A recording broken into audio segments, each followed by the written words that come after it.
Welcome again to Totally That Stupid. Today we're looking at our 1996 Jaguar XJ6. This is sort of an interesting car, first and foremost because it's a European import. It was brought in from Spain shortly before we got it, and it has a few interesting features that were not on the US models. You'll note the hubcaps instead of alloy wheels. The engine is actually a 3.2 liter inline six, where the US versions of the X300 XJ6s was a 4 liter. And it's hiding another little surprise that we'll get to in a minute. But first, just look at the outside of this car. These are beautiful cars, and I think they're especially beautiful in cardinal red or British racing green. But we'll come back to that later. Let's look at this car for what it is. And as a European import, even a base model with the hubcaps and everything like this comes with the remote. It's got leather seats. This one came with some extras, the hubcaps, a couple seatbelt buckles, because you never know in an old Jag what might break. But you roll with the punches. Actually, this one has been fairly reliable for us. I did an oil change. I did a transmission fluid change. I did have to change the radio. But here we go. This is what makes this car particularly special, and it's that 5-speed transmission. So the 5-speed in the Jag X300 is a Getrag 290. And the same transmission was actually used in the Aston Martin DB7, but more interestingly, at least to me, it was also used in some GM trucks and some Dodge trucks. What that does mean is that parts are pretty easy to come by. It also is a pretty robust transmission. I mean, you put this in work vehicles, and you can put it in your Jaguar. But I'll tell you what, in the Jaguar, it's a lot sportier. I've always thought that Jag sedans were sort of the original four-door sports car. They're low-slung like sports cars. The interiors are just a little bit more snug like a sports car. Even with 5 seats in it, it feels like a sports car. And with the 5-speed transmission, it drives like a sports car. And incidentally, disregard the little squeaky noise you hear periodically when you see me shift.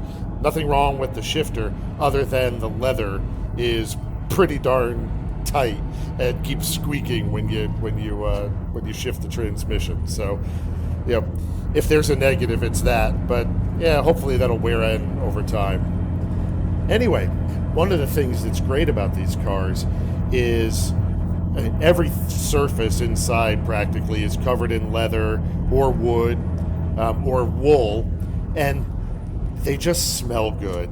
If you've ever been in an old Bentley or an old Rolls Royce, you get that same smell. Also in an old Range Rover. If you watch our Range Rover video, I think I comment on the same thing. I love the smell of an English car with its leather and its Wilton wool and everything. And the wood in this car has held up remarkably well. It doesn't have a lot of the cracking and what have you that you would see in some of its contemporaries from the German manufacturers, no names mentioned. But on top of that, listen to this inline six. The XJ6 X300 was the last of the old school Jags with the inline sixes that went back to the 1950s. And it's such a good motor.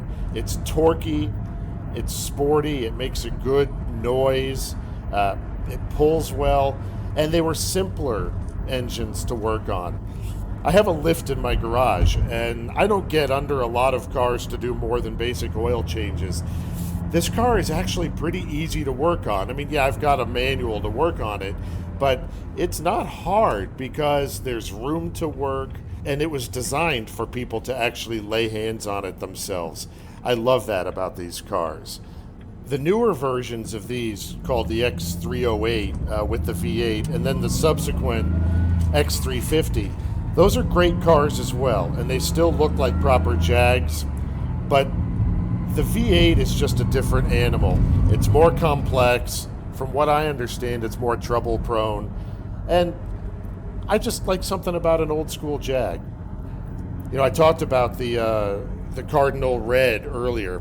My parents actually lived in the UK for a little while in the late 90s, and as a company car, they had a 95 Jag XJ6 with the 3.2. Now that one was a sport model and had alloy wheels and the better suspension, sportier suspension. But it was also this cardinal red color with the biscuit interior like this one, or I guess it's called oatmeal, one or the other. And my wife and I got to tool all over the south of England in this red Jag, and as mid 20 somethings, that was just like another world for us. It was really cool. We just had to be back by the end of the workday to pick my folks up. But ever since then, I've always wanted a Cardinal Red Jag, and boy, this car fits the bill perfectly. What a sweetheart. On the road, again, the big wheels with the fat tires. It handles well, but it also absorbs the bumps really well, and it makes for a nice driving experience. You're not pulling 2 Gs when you corner, but it definitely drives more like a sports car than a tubby luxury car. Less so when somebody pulls out in front of you, but nonetheless. Such a good car to drive, and I'll have another one, although it probably won't be a stick shift, only because trying to find one would likely prove very difficult.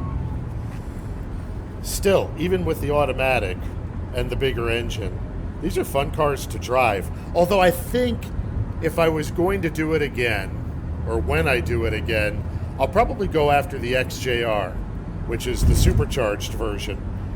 Now, I'd still get an earlier XJR that's got the inline 6 because, again, I'm sort of a traditionalist when it comes to my Jaguars.